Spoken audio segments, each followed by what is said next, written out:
بلا شبہ صحیح صاحب، یہ جو جی ایف کلچر ہے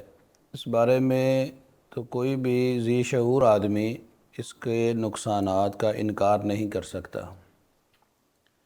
اور جو کوئی بھی یہ کام کرتا ہے وہ بھی یہ سمجھتا ہے یہ کام غلط ہے۔ بحیثیت مسلمان جب ہم اسلام کے اس نظام کو دیکھتے ہیں تو اسلام کے اندر یہ بات ہمیں ملتی ہے کہ غیر محرم مرد کا غیر محرم عورت کے ساتھ اس انداز میں گفتگو کرنا یہ حرام ہے، یہ ناجائز نہیں بلکہ حرام ہے۔ تو اللہ تبارک و تعالیٰ نے مسلمان خواتین کو یہ تعلیمات دی ہیں کہ جب بھی وہ کسی غیر محرم سے گفتگو کریں گی تو اپنے لہجے کو سخت رکھیں گی، نرم آواز میں بات نہیں کریں گی۔ بنیادی طور پہ یہ کلچر اسلام کی تعلیمات کے خلاف جب ہم نے کام شروع کیا تو پھر اس کا آغاز ہوا،